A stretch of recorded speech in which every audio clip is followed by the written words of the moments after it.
It's the Stalybridge Celtic Lockdown Podcast, sponsored by Old's Beer and More and the Celtic Beer Hut. Aha!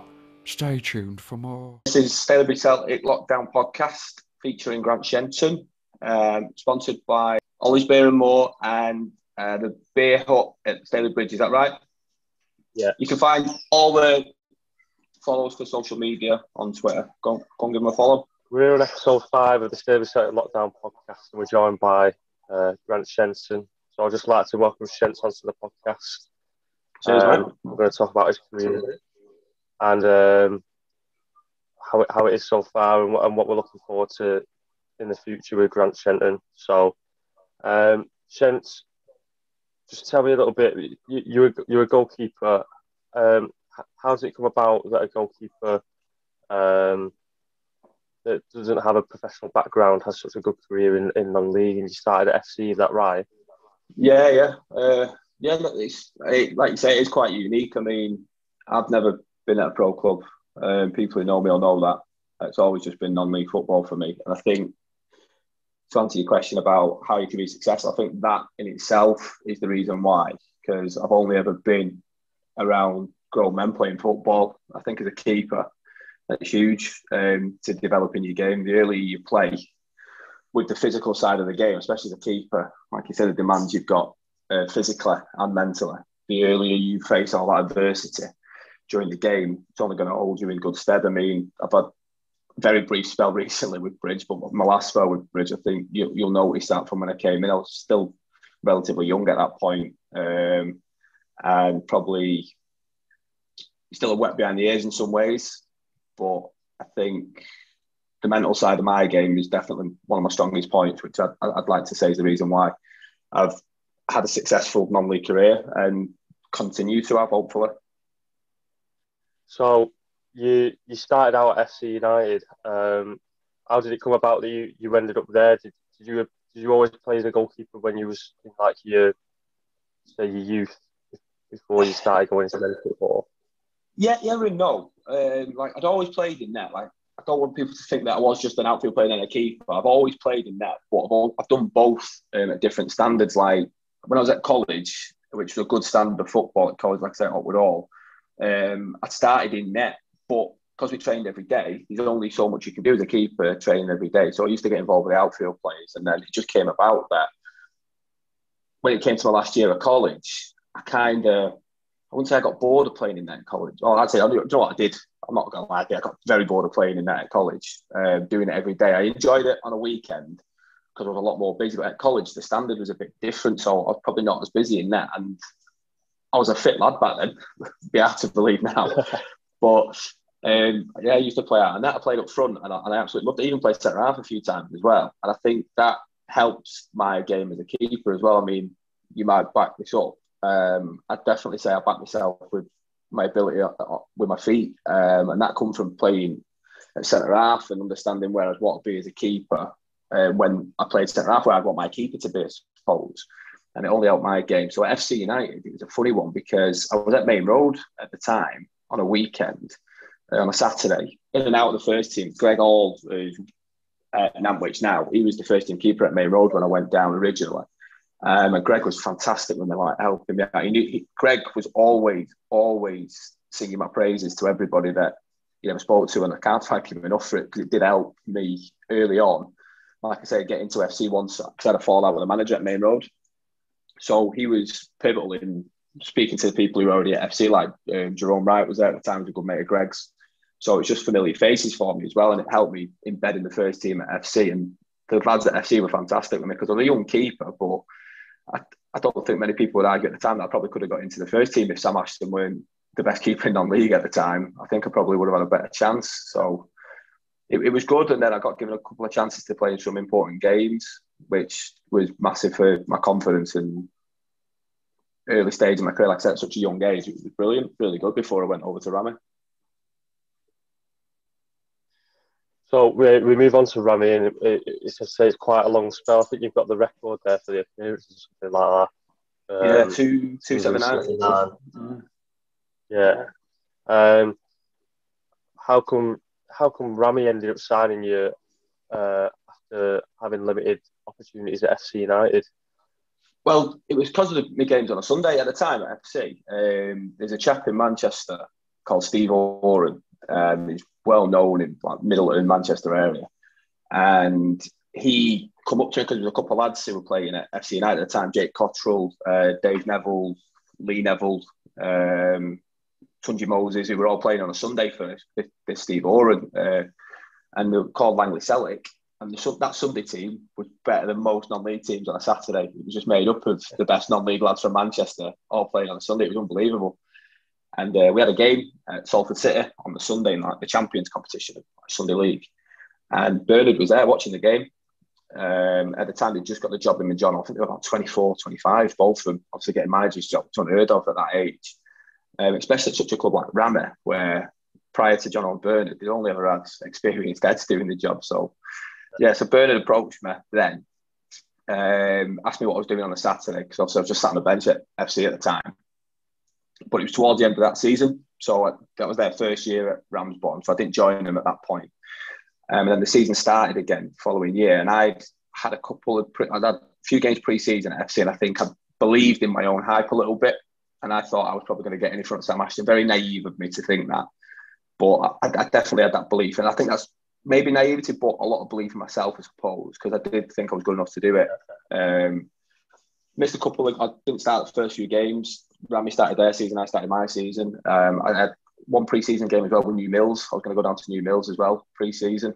But I just didn't enjoy it. I went there for one game and I just didn't like the environment around there. It's no disrespect to New Mills. It's just, I didn't drive at the time either.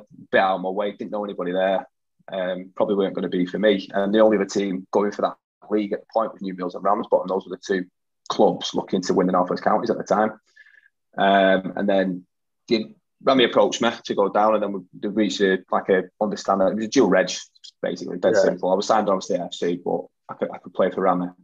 So I went down to Ramey, and I was on half the money that New Mills had offered me. So it was definitely more about what was better for me. I didn't even think about the finances at that point. I was too young to even understand. I mean, I was only getting 15 quid when I was at Main Road, and I'd gone from 15 to 40 quid at Ramey. I was like, woo, drinking tokens, that's all I was thinking about. So, so I went down to there, and then the first season there, I went down and watched the game against Formby, I think it was. Spoke to the managers in the pub after the game, spoke to the secretary at the club, and then it all got agreed, and I was happy to go down. And in that first year, we missed out on winning the league to New Mills, just about. But I'd missed the last few games because FC pulled me back because Sam was banned for the last league game and the first playoff semi against BPA. So they were banned for that game. He was banned, so I needed to come in and play. I had a good game against Kendall the last game, which meant, because we did get beat, but it meant we had an away leg in the semi. So it was Bradford Park have away in the midweek. I kept a clean sheet. Like I say, a young kid. Kick off with delayed. There was that many fans trying to get into the ground. And after that, I went back to Ramey because I wasn't going to get a sniff with Sam playing, because he was too good. He's still, for me, one of the best keepers around in non-league. He's unreal, always has been, always will be. And John and Bernard put so much faith in me. They offered me a 2-year contract. The pay rise for a kid of my age at the time was, like, the first person at Ramsbottom to be offered a contract. The chairman didn't even know what one was. That's how crazy it was. They had to bring in Old Atkinson Stanley chairman, Eric Waller, to help out with putting it all together, because obviously the legal side of it, Ramsbottom had never done anything like that. It was still an North West Counties club. So, they put me on a 2-year contract, and obviously the rest of history. We won the league that year, and then just missed out on playoffs the following year in our first year in the MPL, which was crazy to think. Just a small little Ramey, pulling it with the big boys at the time. So you mentioned you're a young keeper. It must man you up even more going to play for two managers like Bern and Jono. What's it like to play under them? Yeah. Well, you have to. Like you say, if anyone who's played for them or anyone who knows them, it's to play for John and Bernard. Mentally, you have to be resilient because they have high demands. It's why they're so successful, and that does not waver at any point. You don't get any leeway. If you're winning 4-0, you need to be winning 5-0. If you're 3-0 down, you need to score 4 goals. There's never a consolidation. There's never an acceptance that 100% isn't what you can do. You need to be above and beyond everything you can do, and that's especially as a keeper. Like I learned very early on. I mean, I'll give you a quick one. We played a game at home. This was in the North West Counties. This before we got promoted. The year we got promoted, and had it been 20, I think, something like that, maybe even 19, 20, and it was getting towards the end of the game, and we were winning 2-1. And this striker who was playing against this, showing how naive and wet behind the ears I was. I came out for a one-on-one. He'd been winding me up all game, and I've been biting back a little bit. I came out, collected the ball, and he stamped on me while I was on the floor, and I just volleyed him while I was down. And then I got a straight red, give a penalty away, and then they scored it, and that was the last kick of the game, and then it cost us 2 points.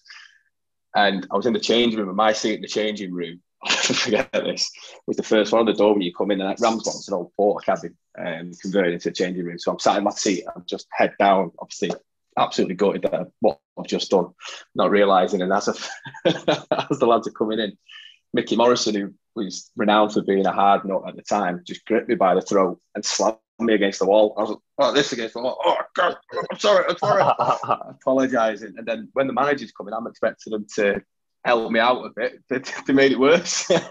Just hammering me. And I'm like, Jesus, boys, I'm a kid. Like, leave me alone. But like I say, I think they put so much trust in you and belief in you. I think age was just, they didn't even see me as a young keeper. They saw me as the best keeper that they wanted and they needed at the time. So I got the same treatment that every player got. And I think that's something that you'll learn from them. It doesn't matter your age. If they think you're good enough, you'll be playing. I mean, proven with the lads they use at Chester, with, like I said, the lads they push through at Chester from the youth academy, if they're good enough, they're going to be playing. And to have that type of trust at a young age, I had to learn quick that I was there to stay, and I needed to book up my ideas and not so much worry about it. But yeah, they were absolutely insane sometimes. Like some of the team talks, you couldn't even imagine. You'd think they would be all fire, but a lot of it was made up of banter. I mean, the first 2 years, I couldn't tell you one team talk that was tactical. Everything was just laughing and joking with the lads and just building a rapport with the players. Countless times, Robbo at the time, who was a striker at Rammer, he's from Salford. I don't think you'll mind me saying this. He's got the worst dress sense known to mankind. And we used to just hammer him for his clobber. So the gaffers would just spend 10, 15 minutes before a game, put the team up on the board so we all knew who was playing, and we just spend 10 minutes hammering Robbo for his trainers or his shocking haircut or whatever it might have been. So they have got a lighter side as well. But then when it comes to the game, obviously the whistle goes, and then you needed to understand that games aren't. I mean, you'll know, Patch, you've seen me on a coach before a game and in a changing room before a game, all laugh and joke. Yeah. And then when the whistle, when they go out for the game, it changes and my personality changes. That's always been the case. I can switch it on and off. And I think that's something that John Hull's teams and Bernard's teams have always been very good at. That's why I think they always tend to be successful, because it's the mentality side of the game, which they're very, very good at helping lads hone in on. And you can enjoy your game of football in and around the changing room, everything else. But on the pitch, that's when you need to learn how to switch it on. And I think they were very good at that. Do you think that they're one of the main catalysts into why Shenton's had such a good career in non-league? Say that again, mate. Sorry, you got out. Do you think they're one of the main catalysts as to why you've had such a good career in non-league? Yeah, I'm not ashamed to admit that. Like I said, for a kid of my age at the time, for them to put me in for a team that they wanted to win a league with, like even now, we're part of the. I see some of the keepers on the GKN network that Ali Martin is running and so on. He speaks and they put some comments in there about young keepers, like what should they do? Should they train like what I was doing with FC, like on the bench, get the experience of being around the big clubs, training with the keepers and stuff, or should they drop down a couple of leagues? And I think it's I don't know. It's hard for them to accept that they need to take that drop down to progress, but like you say, if you look after yourself as a keeper, you've got 20 years, 25 years of a career if you're really good and you look after yourself. Yeah. So there's no rush to try and get the games. But if the games are there, take that opportunity. That's what I'd say. And obviously it's easy for me to say because I did it. But I think some of these keepers who are coming out of academies and probably not getting a sniff or not getting a chance, they need to look at stories like mine, I suppose, and get the game time, get the experience, because a manager who's looking to put a team together, it's good that you've got Halifax on your CV and Barnet on your CV, or whoever you might play for filed, but you've not played many games. And it says you've only played 3 senior games, and then you come up against Steve over here, who's played 35 games in the Evo Stick North for Trafford. What's more appealing? I mean, if I was a manager, I know I'd be looking at the lad who's played games, because game time for a keeper is far more important than the clubs he's been at and trained with. That's why, if you look in the Premier League, for instance, you see all the number 2, number 3 keepers, they move on to other clubs and become number 2 and number 3 keepers. None of them tend to progress on and become number 1, do they? Like, number 1s are number 1s and number 2s are number 2. So you need to establish yourself or where you want to be in your career. I think them 2 were vital in that for me, giving me that game time and realising, yeah, do you know what? I can do it. Like I said, it made me captain at Rami as well. So at a young age again. And I think what they instilled in me was that capability to take a team, hopefully you can back this up and make them believe in themselves. That's something that I've always honed in on, no matter the ability of the team that you play with. A good changing room and a good team where they work together can get you 15 points a season on morale alone. Doesn't matter on ability, just sheer desire can get you those points. And I think that's something that I've got ingrained in my character when I go into a changing room, and I try to pass that off to anyone I can. Whether that means helping the young lads, put an arm around them, or put some fire in the belly, then that's what I'll try and do. And I think a lot of lads who play for John O'Byrne, especially at the age I did, can back that up and say that's where it started, definitely. Yeah. You touched on you won the league with Rami. To have a league title on your CV is always going to be a good thing. What was it like that season? What was the team like as well?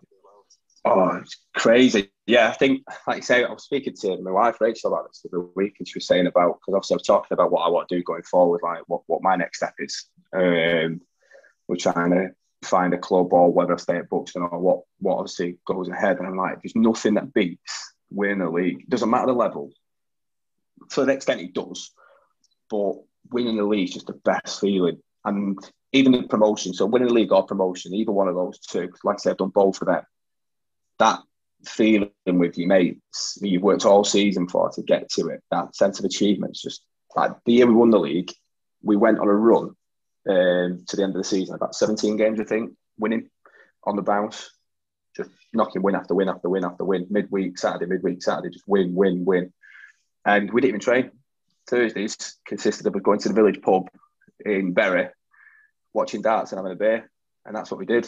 So there's no training, and like I said, it was just the lads. And at the time, we got to a period in Christmas, just over the Christmas period, we got obviously North West County pitches became obsolete. There was no grass on them, and it became just a slog. So the managers at the time invested in 2 new players, 2 dogs of footballers who were a bit more experienced than the lads we had at the time.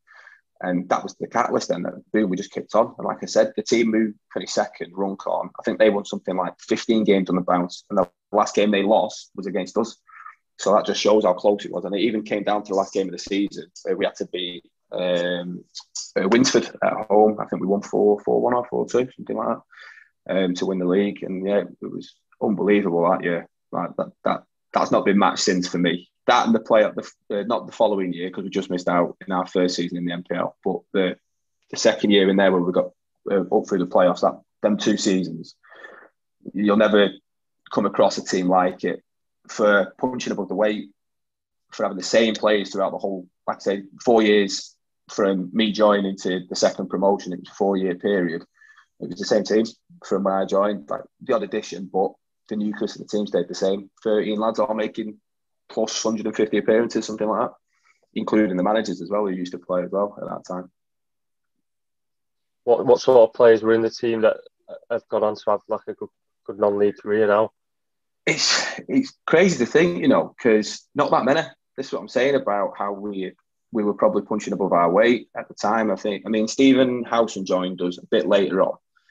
I'm trying to think of players who have gone on above that. Billy Priestley joined us for the year we got promoted, and he left the following year. I think it went to Bradford Park Ave at the time. And then obviously Jordan Hume. But Jordan Hume didn't even play in the year we won the league. He was right back from Padiham, who was a squad player at the time.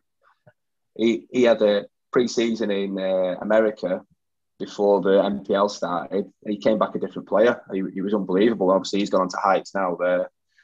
I wish he'd been knocking on Football League doors. It's probably caught him a bit too late in his career as a striker, but Jordan had all the ability to go above and beyond because the kid's unbelievable. So, yeah, and then I'm trying to think of the people. Probably going on from Ramet, like the level that Ramet, it's probably only me, Jordan, Steve House and Billy. Gaz Stopford for suppose as well, actually. Yeah, Gaz Stopford for that. I forgot about Gaz and Scott. But again, they followed John Owen Bernard. So that was more a case of moving around with John Owen Bernard, same with Auster and Andy Dawson to an extent as well. He went to Salford, but then Andy hung his boots up after the Salford thing. He was made of bleeding cold iron and Dawson, and then he just got too old and couldn't carry on playing. His body was falling apart, unfortunately. But yeah, there's some players. I mean, even in that team, we had Danny Warrender, and I remember Danny Warrender because my brother's a City fan, so he used to watch all the youth team football. And I remember Danny Warrender being the captain of City's FA Youth Cup winning team, like Stephen Ireland and all those types of players, and he was our captain at right back. So some of the players were fantastic, and some of them were dogs, like I said to you before. They were just there because they had the right mindset to help us win the league, and John Owen Bernard very good at doing that, putting a team together, some very talented young footballers or up-and-coming footballers or what have you, and then some very hard-working players, sorry. So, yeah, that tends to be how it works with them, and that's how it goes, mate.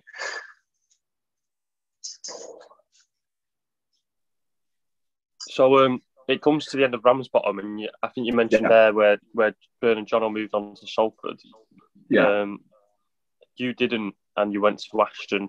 Was there a reason that Bern and Jono didn't take you, or what appealed to you about signing at Ashton? Well, it was funny because obviously the year they left was I'd just signed a 2-year deal at Ram. I'll give you some background on it. So after that season, we got promoted out of that league where Salford were in at the time. Pre-season that year was when, or towards the end of the season that year was when the Class of '92 put the money into the club. Phil Powell was in charge at the time. Dave Chadwick, who I'd played with at FC United, was the assistant, along with a couple of other people that knew. Danny Warrender had gone there. Phil Edger was there, who was part of the Rammy team as well. So there was a few people who'd gone to Salford. Toward the end of the season, we got promoted.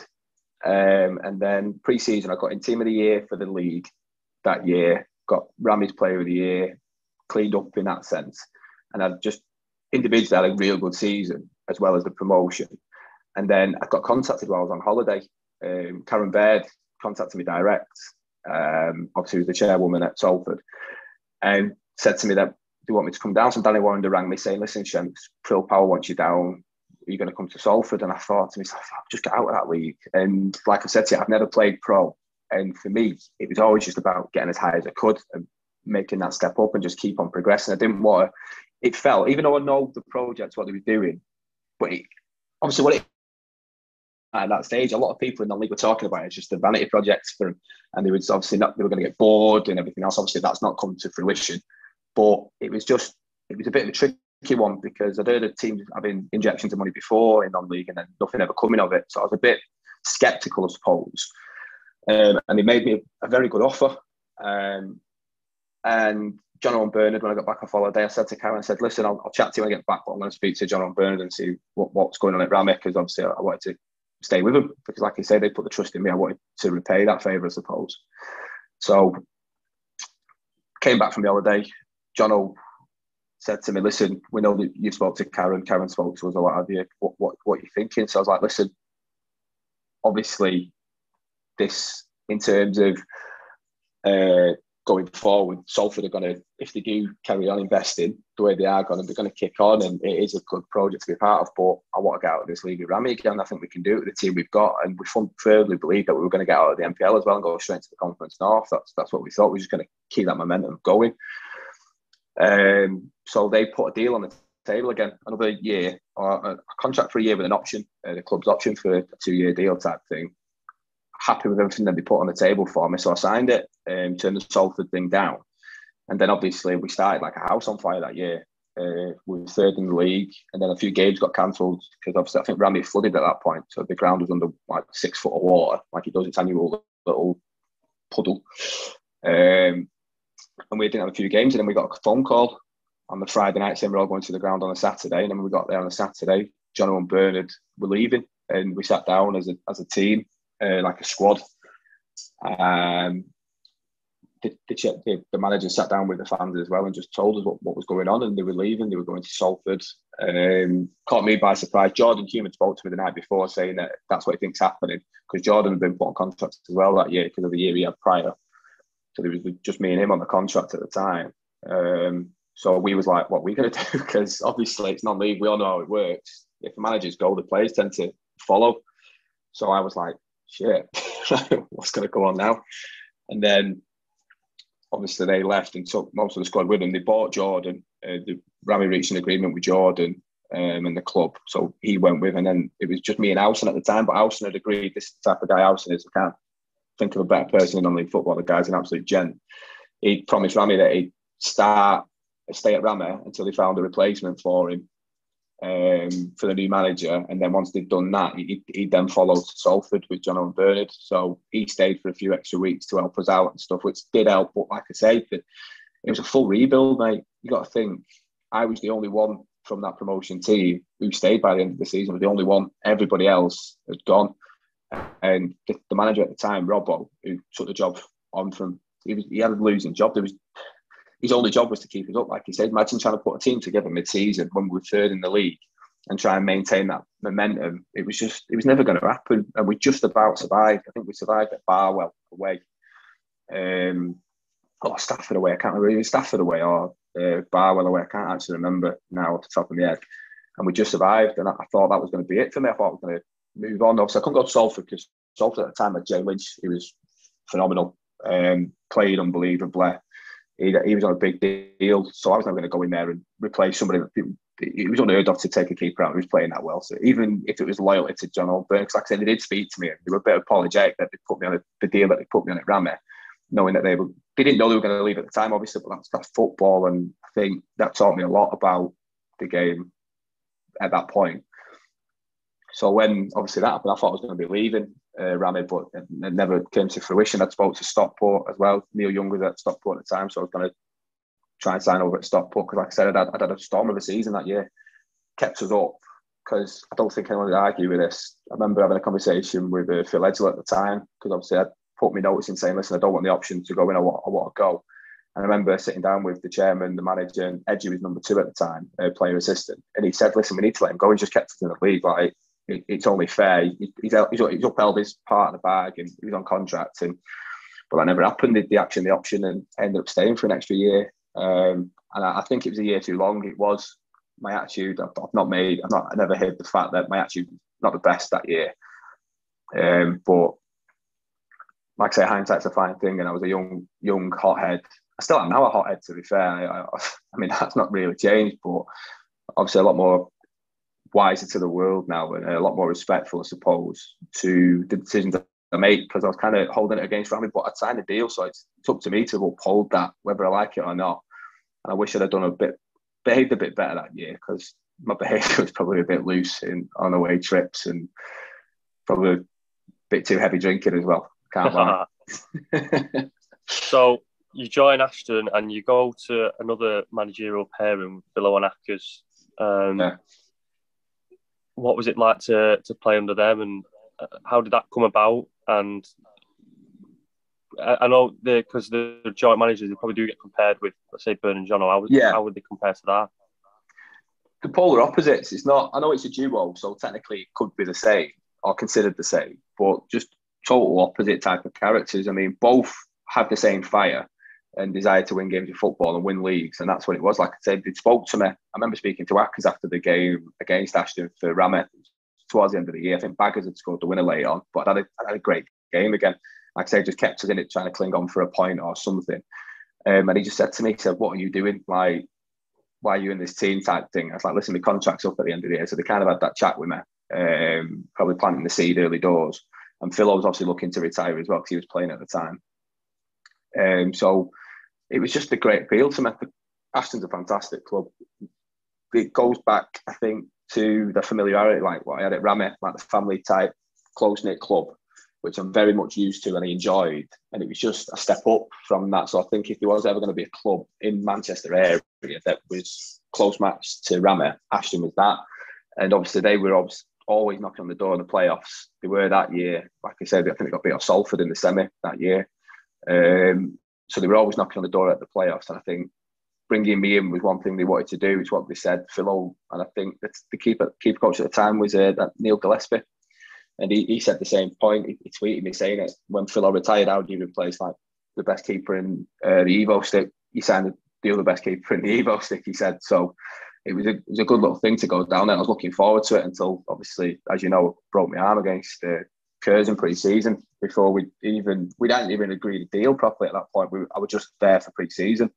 And we were still ironing out the details, I suppose. Whether it was going to be contract, non-contract, we hadn't decided. But then breaking my arm kind of made that decision easy for the club. We're not paying him for after he broke his arm. That's not going to happen. Yeah. So it's just one of them things, yeah. So then obviously joined yourselves. Not long after. So Philo and Ackers come to Stalybridge, and was it just as simple as do you want to come with us and play for Stalybridge? 100%. Yeah. I mean, even at that point, because obviously you knew the situation in the club, the amount of lads that were on contract from when Watson was there was huge. And Stalybridge have always been a huge club in the area, especially for me. Like, they've always been Conference Prem from the time I was at Ramy and so on. It was just obviously a few years where they'd had a bit of a blip. And when obviously the gaffers moved over and they asked me would I come, it was a no-brainer. And they even explained to me saying, listen, gents, we can't match what you're on at Ashton. But this is what it is. And I was like, I don't care. I don't give a crap. Just get me there. Like, I wanted to play in the conference. Just there was a bit selfish, but it was just to prove that I could do it. Because obviously I'd seen some other keepers in the leagues and stuff, and I thought, I can do that. I'm better than that. I'd put myself on a pedestal, I suppose. And I wanted to try and answer my own critic in my own head, saying, can you do it? And then obviously the step up, even at Stalybridge at the time, we were struggling. I saw it straight away in my first training session. The difference in quality from the Evo Stick Prem at the time to the Conference North was huge. And a team that's struggling like Bridge were at the time, I was like, shit, hit the ball hard at this level. And like, everything's just quicker and faster in a team that was struggling. So thinking like the team, like you filed and you stopped ports, who were at the top at the time, it's going to be a tough old rest of the season. Because I think it was October, I remember the first game, something like that. I think it broke my arm in the July, and October was like the first game or something like that. BPA away it was, wasn't it? And even at that point, like I say, it was that faith that the manager showed in me, because Tony Mack was in there at the time, and Tony's a fucking brilliant keeper. Yeah, has been for years. So I know it rattled a few feathers at the club, because that was one position that they kind of had nailed down. But obviously, it's football and it's quite cutthroat, and if the managers want one of their players that they trust, that's what happened. So again, the respect to the managers to do that, because Tony Mack weren't doing anything wrong. We know that, you know that. Yeah. It was nothing personal or on his ability. No one was questioning that. It was just one of them things where they wanted me to come in. So I did, and yeah, I didn't regret it one bit. I learned a lot that year about football. When, like I say, Steve Burr came in, learned a lot under him as well. Different type of manager to what I've been used to. I was excited for it. So yeah, like I say, it was a crazy old season. It weren't the like the season we expected it to be. And when Philo and Ackers did go, what did? I can't lie, it wasn't, no, because obviously you know this, but I love me on the. I do a lot of research into people and stuff like that who are working with and so on. So I'll always do a bit of background. And I knew Steve Burr from what he'd done at Kidderminster and where else he'd been prior and stuff like that. So I was expecting big things, I were. And when he came in, I even said to Bish, when I went round to his one night, like, the training sessions are just a big change. It had gone from being very hard working to just technical sessions. And obviously you could see the difference where he was bringing a different angle of approach to the team. And he was kind of going down, trying to hone in on, because you'll agree with me, some of the players we had at that year, technically fantastic football, so good on the ball, and we probably weren't utilising that under Philo and Ackers. We were playing a different style of football. So Burr tried to implement that, and I think we had some success. But I just think, I don't know whether anyone would agree with me at the time, but I just thought it was the wrong project for him, for what we needed at that time. If being openly honest, the best 2 managers for the job did let go.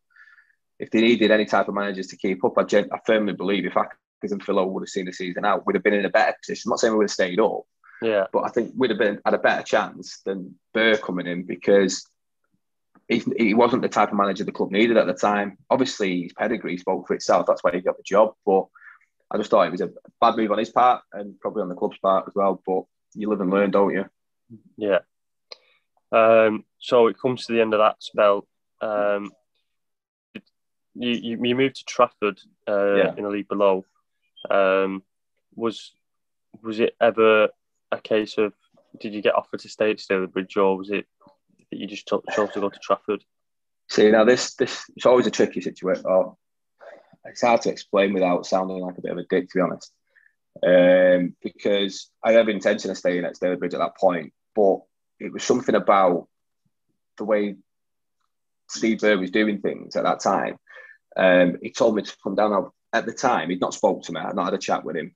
And we'd signed Kingy. So Kingy had signed on. I think Kingy had affiliations with, I can't remember his name. There was the little chap called with the grey hair. It was with, I always forget his name. Andy Fern. Yeah, Fern, that's it, yeah. So obviously, Kingy's got affiliation with Fern and played for him before, I think, and quite close or whatever. So I knew, obviously, coming on that basis. But then I did have a chat with Steve pre-season down at Stockport at Woodley. I just said to him, listen, what's the crack? You've not spoken to me all pre-season. I just got a text saying, come in. Do you want me to stay? Do you not want me to stay? Kind of thing. And I'd already spoke to Tom Bates at Trafford at this point. Now, Bates had rang me, and he'd been openly honest that he wanted me to come in, and he wanted me to be his keeper that year.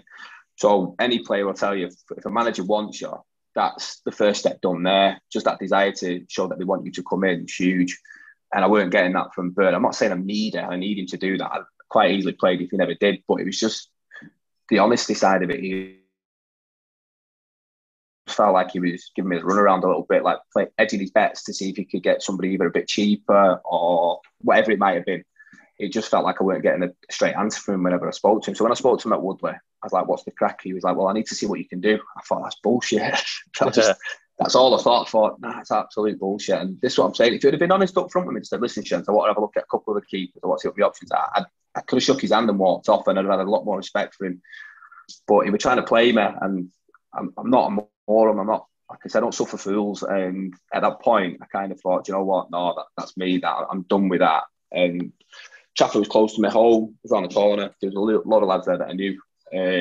Bakes was an unbelievable footballer. So I was expecting the same to come from his manager side of it. I thought he's going to be chasing promotion and stuff. So I think after 2 relegations on the bounce, I needed something a bit different to where we were going to be at the other end of the table. I was getting too bored of picking the ball out the back of my net, if I'm being completely honest. Yeah. So I think going down to Trafford was the best move I made. It kind of kick-started my attitude again, thinking the right way, because you do get used to losing sometimes, and it's hard to get out of that habit.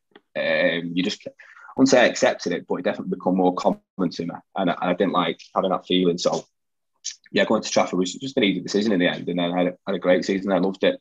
Belting club, one of my favourites, better plays for it, if I'm being honest with how I felt while I was there. Just felt like I was part of something really good. All the fans are amazing. The chairman runs the club brilliant. Bates is top manager. Groups are really, really, really like him, consider him a good friend now because of it. And like I say, I was gutted that I had to leave, but when Chester come knocking, I couldn't say no to that. Like, that was a big thing. Like, I did have offers from other clubs in the NPL North, or the Prem, sorry, at that point. Buxton being one, a couple of others. Bridge being another. Like, I spoke to Si at the time. Yeah. And I think the thing was, I said to Bakes, and I was 100% going to stand to this promise that I said to him. I said, listen, I don't want to sign for any NPL Prem clubs. That's not my ambition. If I was going to leave Trafford, it would have to be for a conference side or conference north side, because what they were doing at Trafford, I wanted to stay and be part of it. Like, we just missed out on promotion. We got beat off Prescott away. I don't think I've ever won a bleeding game at Prescott, to be honest. So when we got them in the semi-final, I couldn't believe it. Midweek, freezing cold, no grass on the pitch. But yeah, we just missed out on promotion. So I thought we'd have done it in the next year if I'd have stayed. Yeah. But obviously, John and Bernard, I went and met them at Village Hotel. They'd just got the Chester job and they wanted me to go down there. So, yeah, it was time to catch back up with the crazy duo. Yeah, I mean, you reunite with them and you go there and you're playing in the conference. Was it the Conference North at the time? And you had 42 appearances and 16 clean sheets, which was the second highest in the league for that season. Yeah. How did you find it stepping up to that level and playing consistently and doing well?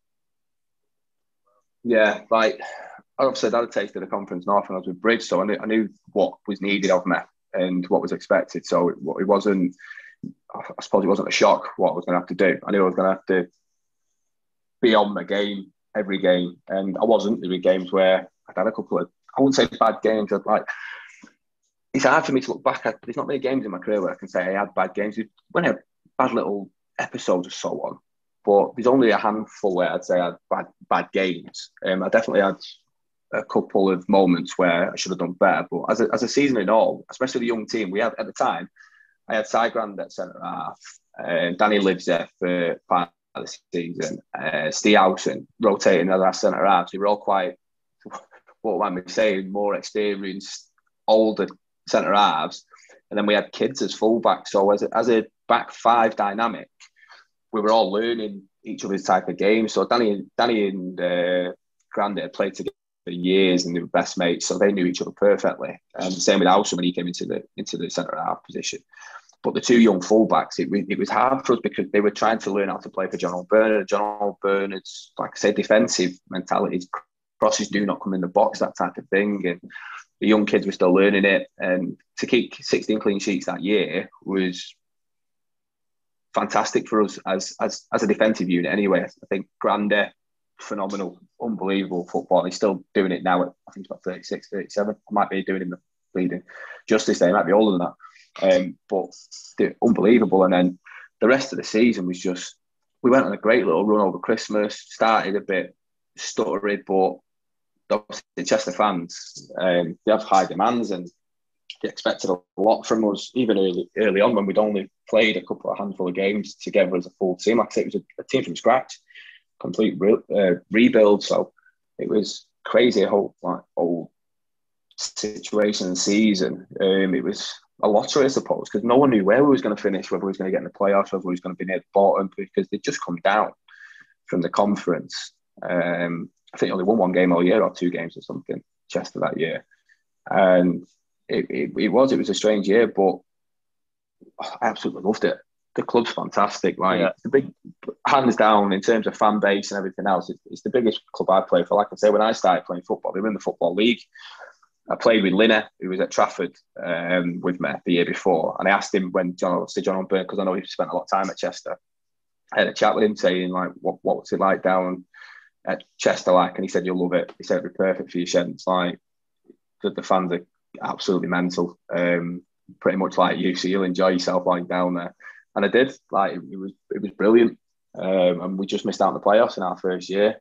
So I was pretty gutted. And I had to leave, but work commitments and the model they were going with the hybrid and stuff, training during the day, I just unfortunately couldn't commit to it. I tried my hardest to find a resolution through work, but I just couldn't do it. I mean, they even offered me to stay part-time, but I'd have been the only player in the squad who was part-time, and I just didn't feel like that was fair. Like I say, I couldn't give it my all the way everybody else would have been. So I didn't feel comfortable accepting the offer that they made me that year. So I think to do the club, I don't know, probably dissatisfaction, I suppose, on my part, because I weren't as committed as everybody else. So mentally, yeah, but if I've got guys turning up on Friday and they're going through tactics and stuff, and I'm leading in the office, having meetings and stuff, I don't think it'd have been fair on the rest of the team and the managers. So it came to an end, unfortunately. I mean, I did a bit of research about when you was at Chester, and I think when you mentioned then about when you had a few, let's say, bad games, and you come in for criticism, what's it like for a goalkeeper? Because there's only one position for a goalkeeper. What's it like when the criticism, and you're quite a character? So did you let it affect you, or did you just shrug it off and get on with it, get on with things? I've never let it affect me ever. I never would. it's not in my character. You'll know that, but it's like I'd probably say there's an element of narcissism in it, where it's always going to be somebody else's fault, and I've always had that mentality. I read something that Peter Schmeichel said about a goalkeeper. If I've made a mistake, it's because somebody else has. So I've always tried to rein true with that. Like, I'm not perfect. If I didn't make mistakes, I'd be playing in the Championship. You know what I mean? Like, that's Chester, because there's such a division football league and there's such an established club. Maybe a small minority of the fans probably still live in that era and not so much respective of where they're at, because, like I say, look at football's a numbers game, isn't it? Managers get sacked because they don't make points, and goalkeepers the same. If anyone looks from the outside and sees the goalkeeper's kept 16 clean sheets in the season, second in the league, to say that we didn't even finish in the playoff spots, you can't fault that. How can you have, do you know what I mean, negative thought about that process? I'd done all in my power to do that. We just didn't score goals. We drew a lot of games 0-0 because we weren't scoring goals, but the strikers didn't come under scrutiny. It's always going to be the case as a goalkeeper. I think the earlier you learn that and you accept it's a selfless position, I suppose, is the best way to describe it, because you can have 5 stormers on the trot. If you drop 2 mistakes in one game, no one remembers the 5 games beforehand. And it is a cliche, but that is fundamentally what it's like being a keeper. And a prime example of that one was at Chester. Like, I let one in against Leamington at home at the last minute. It was a dodgy goal. It was. I should have done better. I like half anticipated where he was going to go, so I made a movement and he shanked it. But because he shanked it, I'd already made the movement to one side, and it was hard just to correct it, and it went in. It was a soft goal. But like I said, these are the small margins of being a keeper, where it's easy to get overcritical, saying I should have saved it. But the way I always used to justify it, it was like, well, it was only a small little thing that's cost me the goal, i.e. one step too soon. But if he does hit that right and I don't take that step, it goes in. And no one really bats an eyelid and says, oh, well, he did a good strike there. But personally, I'm thinking, what could I have done better? Because I always analyse what I've done. So that's just the way I did it. And then the following game, like I said, I came under a lot of zip after that game. Managers, again, spoke to me saying, listen, you need to be better, your standards need to be higher. They didn't pull any punches, and I wouldn't expect them to, because I hold myself to that exact same standard. But then we played Darlington away and put in a storm of a performance, kept man of the match. We won away in a difficult game. And then just flipped it again, and then people aren't talking about that. So it's keeping, like I said, it's one of them things, mate. You're made to be a keeper. So I think the position finds you. If you've got the right mentality and you can understand that it's not always going to go your way, then you won't be too far away from doing a good job as a keeper. So yeah, it was hard sometimes, but I'll never. I mean, you've been critical of me. I remember having that chat at Bish's wedding. When you said to me about dropping the ball at what was it called? Gloucester away.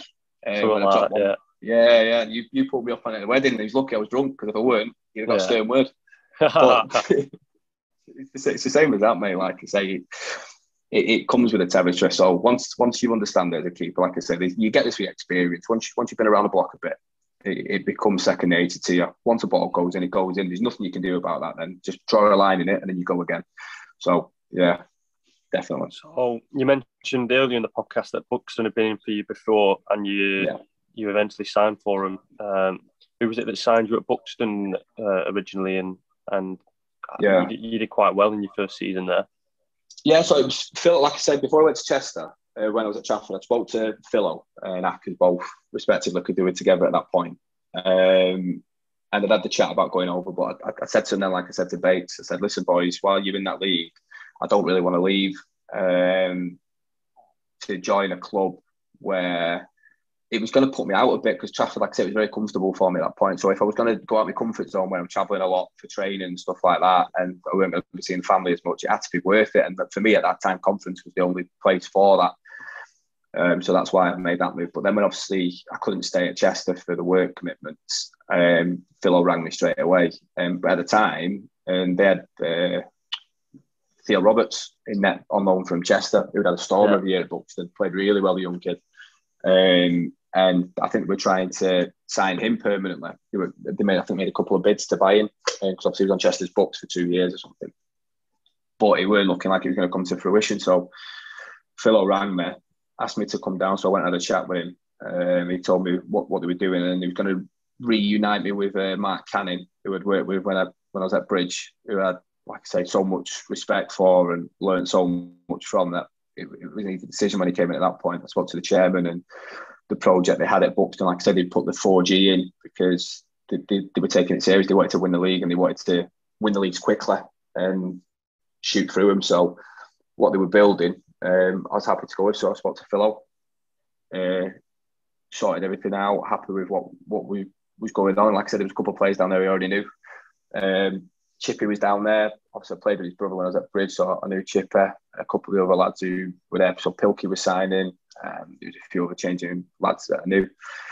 And yeah, fantastic club. Absolutely love it up at Buxton. I do, must admit. If it weren't on the edge of the earth, I think they'd get more fans there. It's just windy and cold every other day. But in terms of a club with its foundations and everything's there in stone for him to make the progression. But yeah, COVID's ruined any plans for anybody at the moment. So yeah.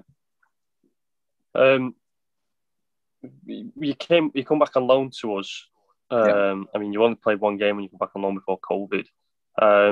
But it was a bit of a strange one in the fact that at the start of that season, Buxton signed Tommy Taylor as well. Yeah. And it's fair to say that you and Tommy are probably two of the best goalkeepers in the league. Yeah. And I think you got injured and something like that, and you fell out of favour onto the bench. It's a funny one, but like I say, I've been around the block now, especially when this came in. Obviously, Philo left before Christmas, the previous season, and the new manager came in. I'm not going to lie, at that point, I'd not heard of Gary Hayward, not knowing what he's done. I had to do a bit of digging, speaking to a couple of friends who had dealt with him and stuff. And then I knew a few lads who had been around him when he was at Nuneaton. So spoke to a couple of them, like what was he like and so on, just to gauge it, like all lads do. Like we all gauge. Don't know a manager, we'll ask people who know him just to see what he's like, how he works. And didn't have any issues with him at all when we started. There was no animosity between us. We had a bit of a fallout pre-season this year, but it was all put to one side. There was nothing that I was worried about. They reassured me. They signed Tommy solely to have two number ones who could fight out for a shirt, and that's how it came about. And at that point, I was more than happy with that, if that would have been the case. And I spoke to him at the time and I said, listen, chaps, if that's the case, then no problem. Let's play football. Let's go at it. I back myself 100%. Tommy does the same. Like me and Tommy have got a good little working relationship. Look out for each other in that sense. Because like you say, it's a lonely place being a keeper. So as much backup as you can get is only going to help you. So me and Tommy had no animosity. We both worked hard in training, pushed each other as much as we could. And then when it came to the start of the season, Tommy got the shirt. So I weren't injured at that point. So I can't say that I was. Tommy just got the nod ahead of me. So I remember speaking to the gaffer pre-season and they were a bit worried like how we would react, how Tommy would react if he started or if I started. Now, like, I know he's telling Tommy that he's going to be starting when he signs. And I know I can comfortably say that he said the same to me. Tommy's coming in to work for your shirt, and then obviously Tommy Taylor's coming from Scarborough where he's starting. He's not coming all the way to Buxton for a manager saying, listen, you're going to be number 2 behind Shenton, you've got to get his shirt. I know the manager told him he's going to be number 1. I'm not stupid. So it's just one of them things. And a lot of the lads in the change room are the same thing, like, oh, what's going on here? Because it's unheard of in non-league, isn't it, to have, like, say, 2 keepers who are renowned for being the best in the league to be in the same team. So even in the, like I said, the group chat, the GKN group chat that we're both in, the keepers were all saying the same thing. Oh, what's going on down at Buxton and all that? What you two like? And all the lads like tried to fish for bites and stuff off. Yeah. But we're both very professional in the way we do our job. I mean, I know Tommy is, and I can't speak highly enough of him for training. His attitude bang on, as is mine. Like I say, I can't take it personally because even if it was, I'm not saying it is. Even if it was, like I said, when I was back at Ramy, I can only respect the decision I've made. I've signed a contract. I'm gonna stick to it. I turned up to training. I was on time. I was punctual. Trained hard. My attitude's not changed one bit. Support all the team as best I can. But I can't lie. I miss not playing. It's killing me. Just sitting in the stands watching the game. Because football's a short career. If I'm not playing, it was killing me. And I thought, like I say, it was a learning curve. I spoke to the chairman and the gaffer after the first couple of games, and I said, listen, I'm struggling. I'm not going to lie, I'm not enjoying this. And they basically said to me, listen, Shen, give it a couple of weeks. If you're in the same mentality, we'll meet in the middle and we'll see what we can do. And in that time, Tommy was pulled out of the squad and I was put back in. For whatever reason, it just how it went. And again, like I said, I just had to do a professional job. I weren't expecting it. Tommy weren't expecting it either. We were pulled out. I go in, I play, I do a good job. We drew with Mickle at home, and we beat Bamber away. Or we drew Bamber. No, we beat Bamber. Beat Bamber away. Drew with Mickle at home, and then I got injured in the Bamber game. I went to kick a ball late on, and something happened in my foot, and we had Warrington on the Tuesday, and I wanted to do everything in my power to be fit for the game. And like on a personal note, there'll be a lot of lads who were injured and play through injuries. I've done it myself in the past. Like I say, I came to Stalybridge when my arm weren't even proper set from being broke. I've still got the bump in my arm now to prove that I came back far too soon. So I've done that before, and I couldn't do it again. We're Warrington away. We're going to win the league. It would have been right for me to play in that game where I couldn't kick a ball properly. Yeah. And kicking's a big part of my game. If I can't do that side of my game, it's going to have complications for me. It's going to impact the team. And personally, I couldn't do it. So I had to tell the gaffer, I can't play a gaff. My foot's like hurting really bad. And like I say, many times I've took sheer amount of painkillers and just dealt with it, strapped it up and just played the 90.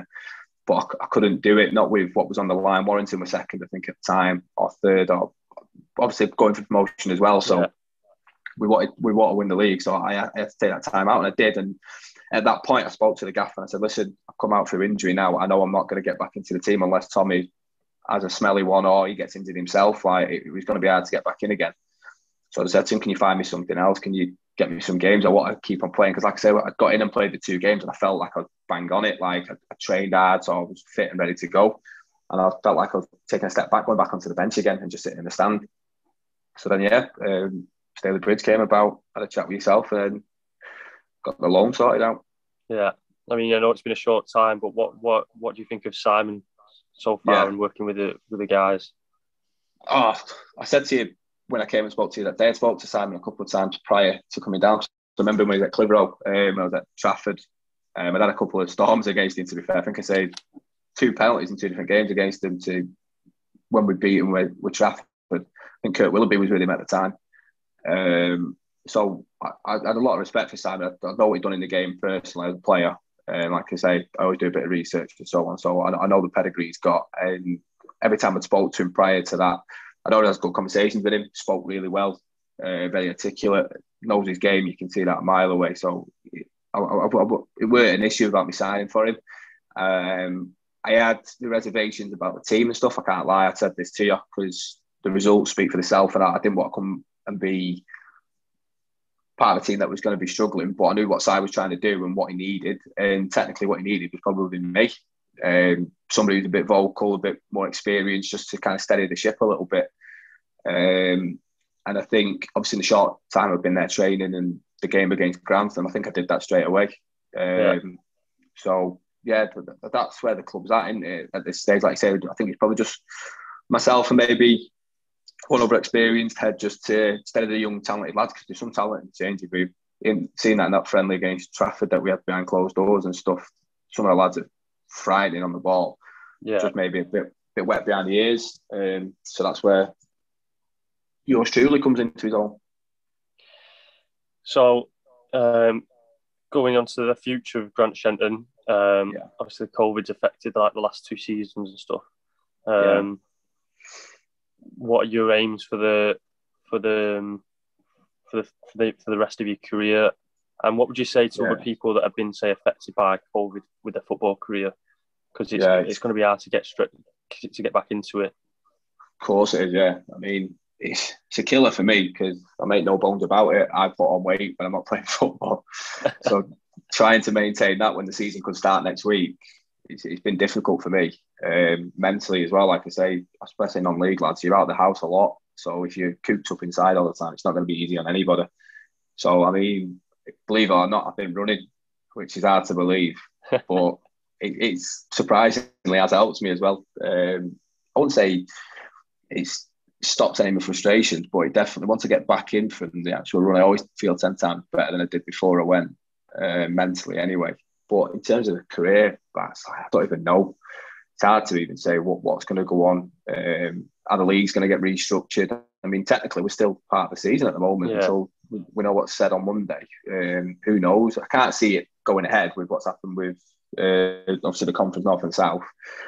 But who knows? Personally, I still want to play, mate. Like, I don't want to stop playing. I feel like I've just turned 30 in January, and I've still got so much to give and learn. Do you know what I mean?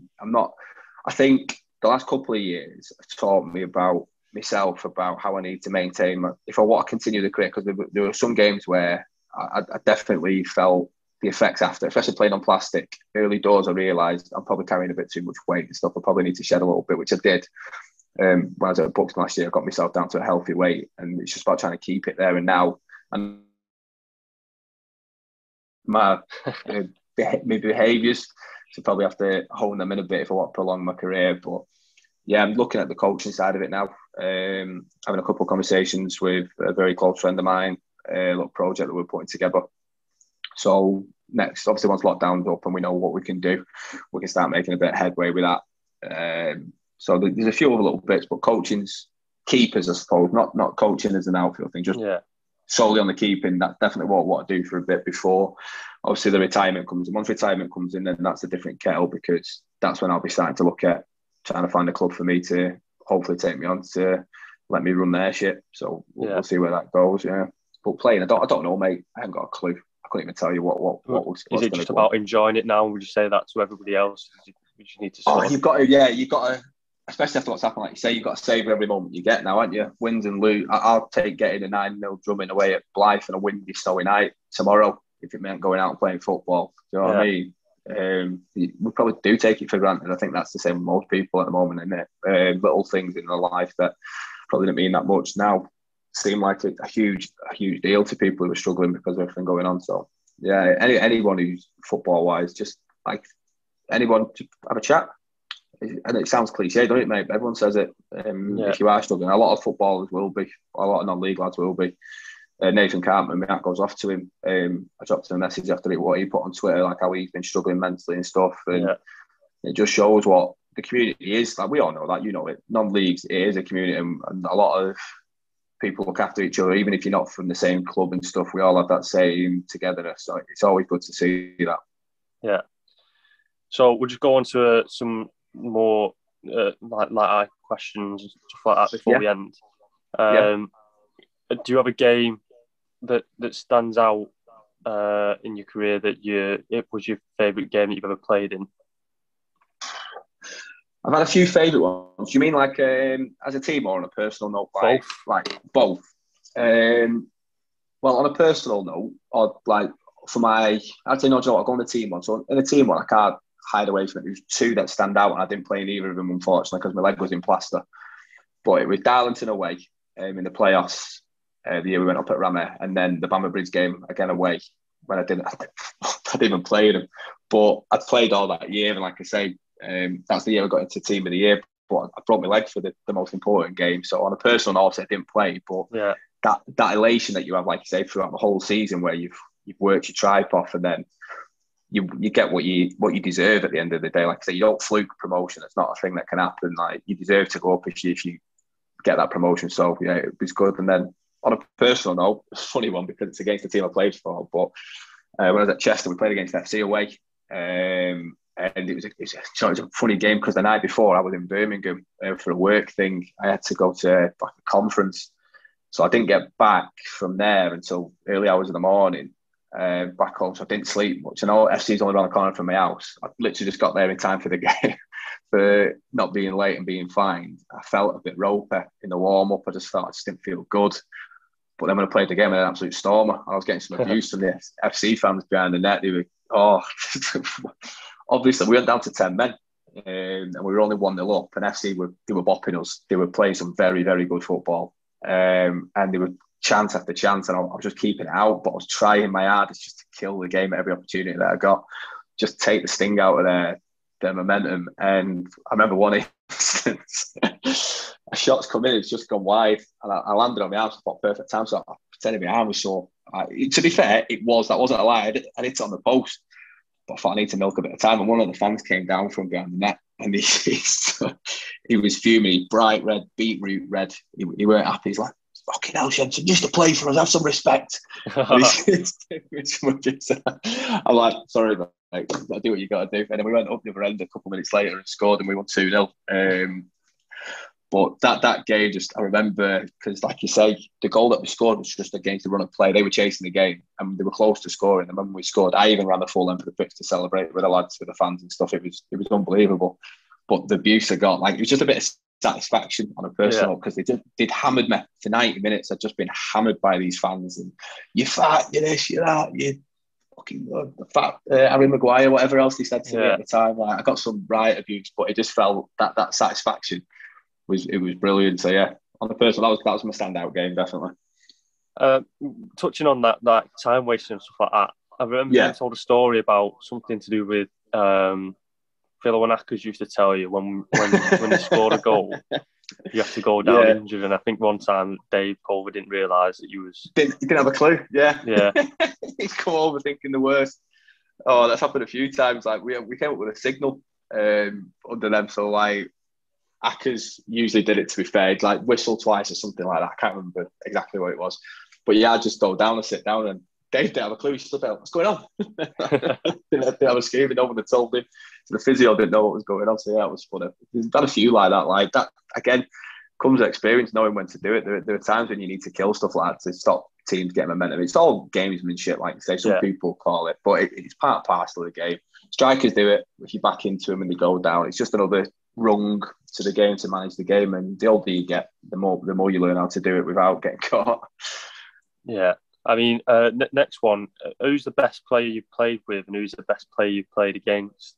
I was always going to try and slip this in, but I'm a Liverpool fan. I remember watching the game where you played Liverpool for Chester. So I reckon there's a couple in there. See, that's the thing now.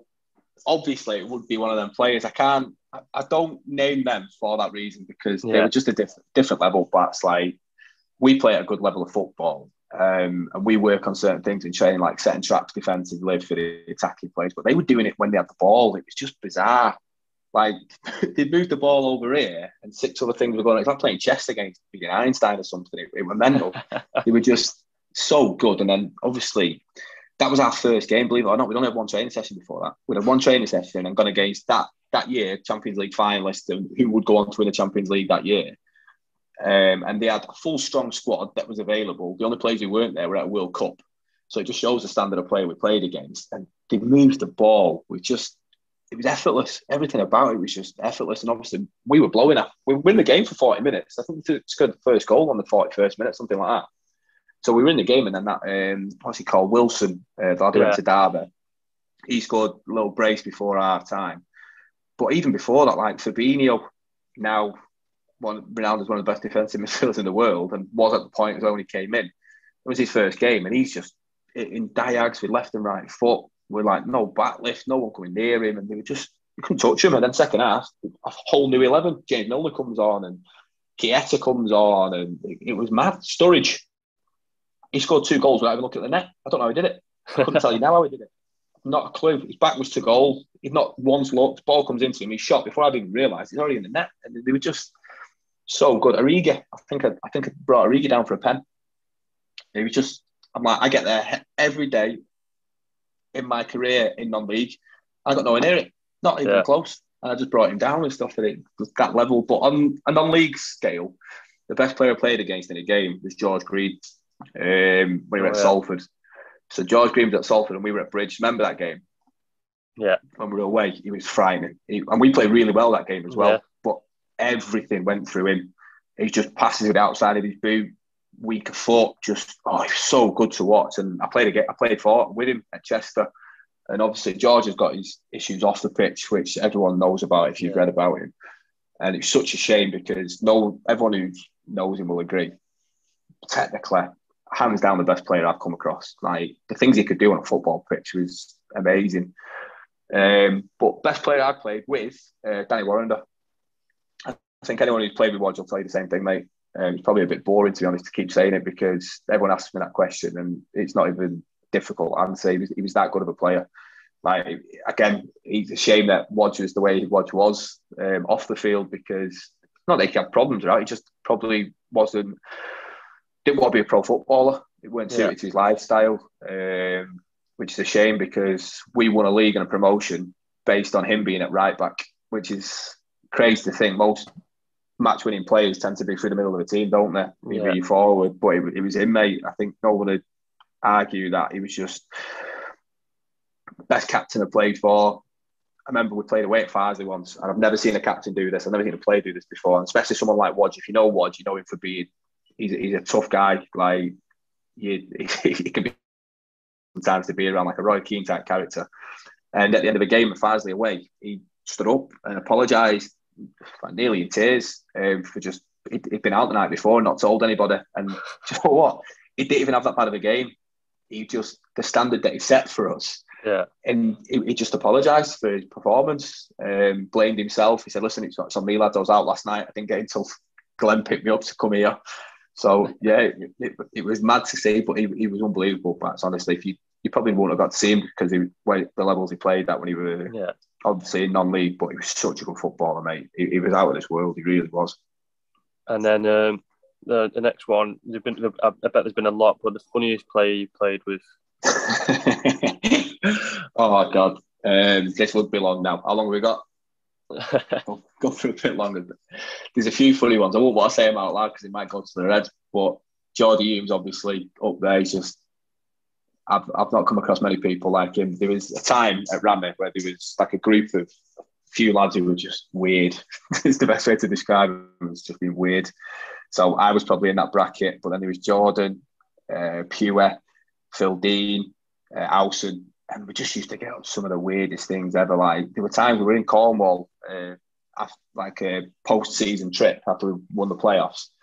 We went down to Cornwall for a few days. We drove down there on minibuses.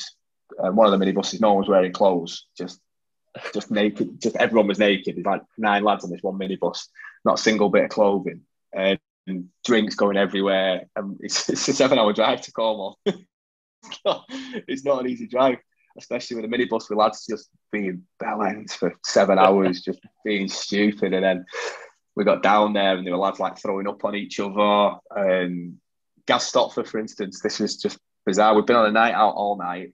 We're all absolutely leathers. We come back and Gaz had backdoored it early doors. No one had seen what he'd been doing. We were staying in a hostel, like a backpackers retreat, it's called. So proper surfing town. You've been to Cornwall, you know exactly what I mean. Everyone down there is dead cool and all mellow. They all smoke weed and all very chilled. We're coming back from this night out.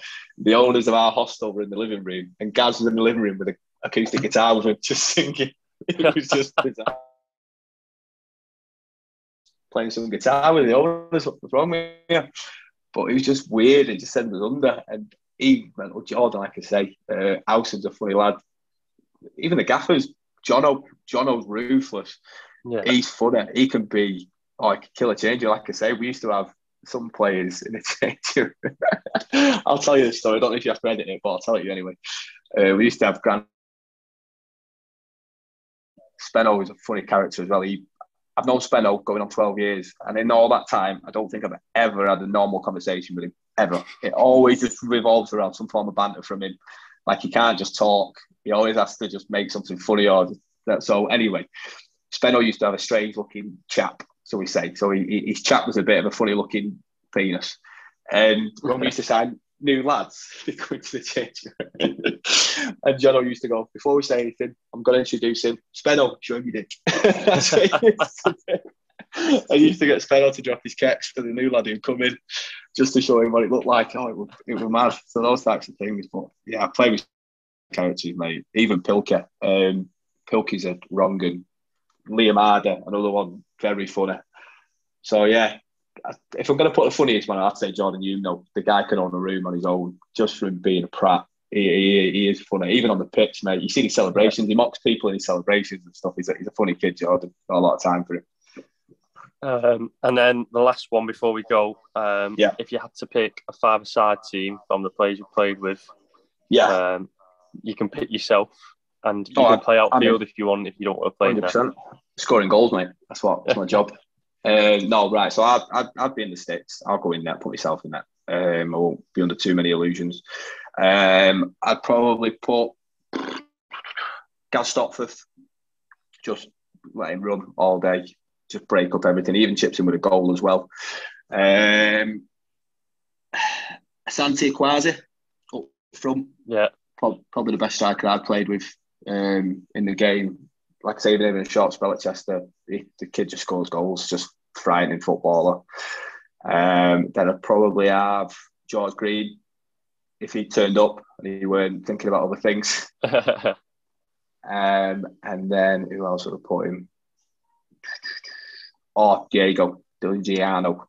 Easy decision. Do you know what? I can't believe I've overlooked him about what I was saying about ability-wise. He's probably up there with George Green as well, you know. If I'm being completely honest, the kid does some stupid... My first training session, I'll go off topic dead quick with you, Bats. My first training session with Buxton when I went down, Diego was on the other team. So he worked on my team in a little training ground game. And I gave him the ball 4 times because I thought he was on my team because of the way he showed for it. He had me in his pocket. Everyone's like, what are you doing, Shet? Giving me a lot of abuse. I'm like, the kid, I think he's on my team, but he's not. And he was unbelievable. He's a funny lad as well. But yeah, Diego would be the last person in that five-a-side team. So we've got the legs and we've got the ability as well.